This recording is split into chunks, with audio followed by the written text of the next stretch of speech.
नमस्कार बालमित्रांनो, आज आपण या ठिकाणी इयत्ता पहिलीचे बेरीज उदाहरणे पाहणार आहोत.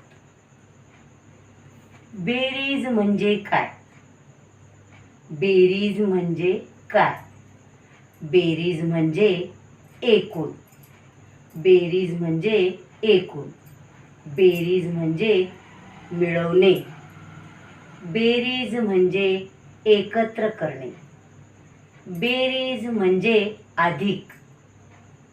बेरीज म्हणजे जमवणे असाही त्याचा अर्थ होतो. एखाद्या संख्येमध्ये दुसरी संख्या मिळवणे यालाच आपण बेरीज म्हणतो. बेरजेसाठी हे चिन्ह वापरतात.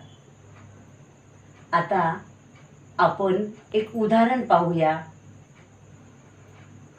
पल्लवीकडे 2 पेन्सिल आहेत व अनुष्काकडे 3 पेन्सिल आहेत. पल्लवीकडे 2 पेन्सिल आहेत आणि अनुष्काकडे 3 पेन्सिल आहेत. तर दोघांचे मिळून एकूण किती पेन्सिल आहेत? आता आपण उदाहरण मांडूया. पल्लवीकडे 2 पेन्सिल आहेत आणि अनुष्काकडे 3 पेन्सिल आहेत. 2 अधिक 3 बरोबर किती? तर आता आपण मोजूया. 1 2 3 4 5. तर दोघांचे मिळून एकूण 5 पेन्सिल आहेत. समजलं का बालमित्रांनो? आता आपण आणखी एक उदाहरण घेऊया. आपल्या वर्गातील अनुरागकडे 3 पेन्सिल आहेत.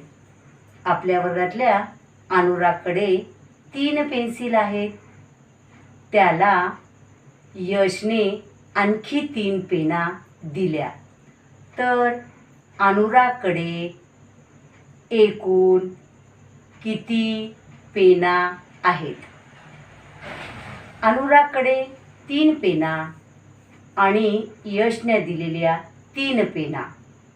तर आता आपण उदाहरण मांडूया. 3 अधिक 3 बरोबर किती? 3 अधिक 3 बरोबर किती?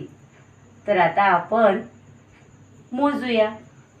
1 2 3 4 5 6.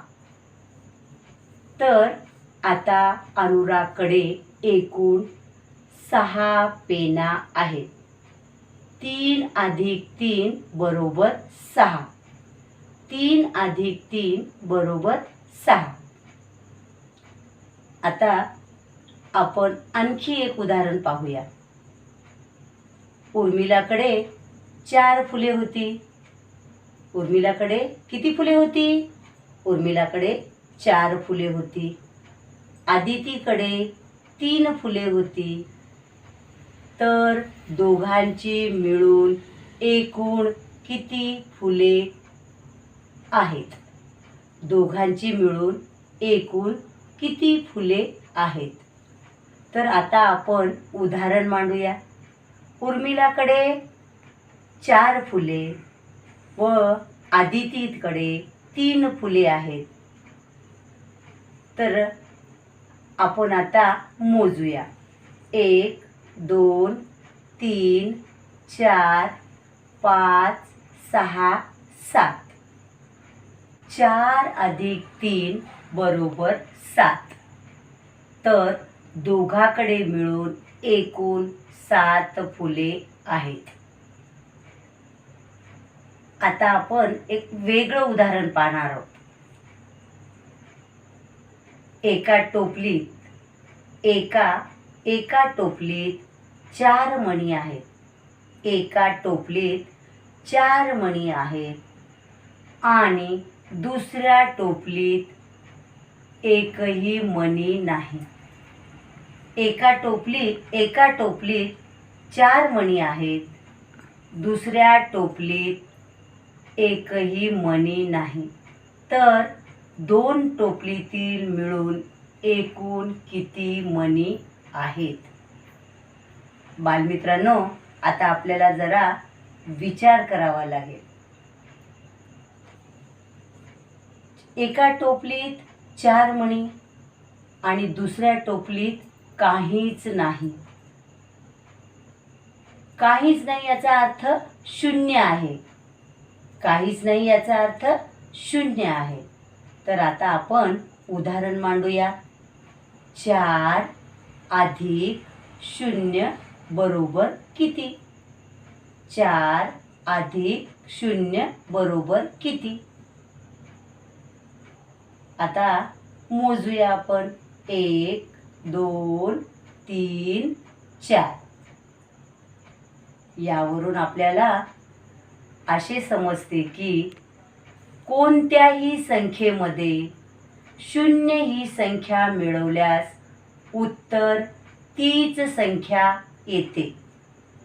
कोणत्याही संख्येमध्ये 0 ही संख्या मिळवल्यास उत्तर तीच संख्या येते. 4 अधिक 0 बरोबर 4. समजलं का बालमित्रांनो?